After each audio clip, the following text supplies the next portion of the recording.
అది 2024 సంవత్సరం సెప్టెంబర్ నెల. బుడమేరు పొంగింది, ఉగ్ర రూపం దాల్చింది. కృష్ణా గోదావరి తీరంలో ప్రజలు నీట మునిగిపోయారు. ఇళ్ళు, ఒళ్ళు, బళ్ళు మొత్తం నీట మునిగిపోయాయి.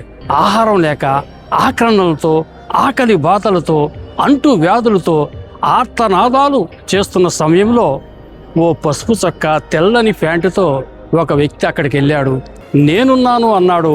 వాళ్ళకి సహాయ సహకారాలు అందించాడు, ఆహారాన్ని ఇచ్చాడు, సురక్షిత ప్రాంతానికి తరలించాడు, ఆసుపత్రులకు తరలించాడు, మందులు పంపిణీ చేశాడు.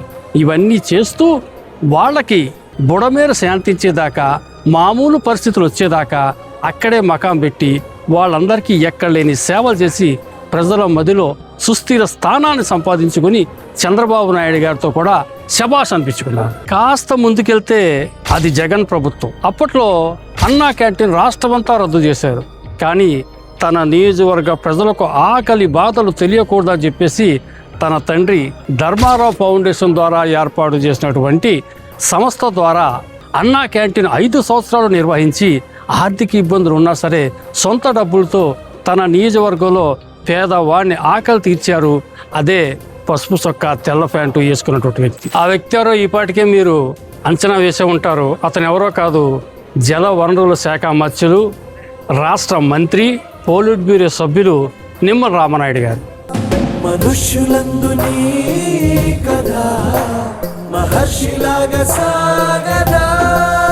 మరి అతను మంత్రి అయినా, పోలిట్ బ్యూరో సభ్యుడైనా, అమరావతిలో తన శాఖ కార్యకలాపాల్లో బిజీగా ఉన్న, అమరావతి నుంచి పాలకొల్లు దాకా 2 చేతులతో పని ఉన్న తన పొలంలో నాట్లు వేస్తాడు, పిండి జల్లుతాడు, కలుపు తీస్తాడు, పేద ప్రజలకు సహాయ సహకారాలు అందిస్తాడు.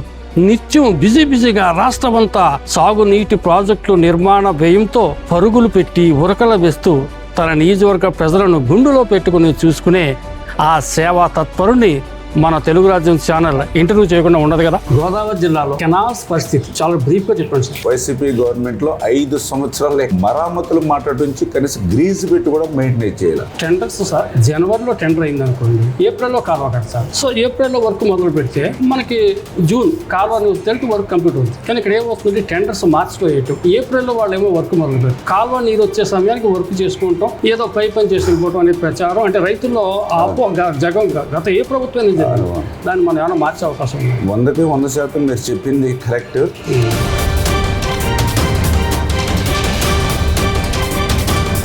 జూన్ 1వ తారీఖుని కాలువకు నీరు ఇవ్వగలిగితే 2 పంటలతో పాటు రైతు అపరాలు కూడా కొంత పండించుకునే అవకాశం. కానీ ఇది జరగట్లేదు. జూన్ 15 దాకా నీరు రావట్లేదు. మరి ఇది ఏమంటారు, మీరు ఏమైనా చర్యలు తీసుకోబోతున్నారా? అంటే జూన్ 1వ తేదీన ఖచ్చితంగా మనం వాటర్ ఇచ్చేస్తాం. ఇక్కడ సెకండ్ థాట్ లేదు.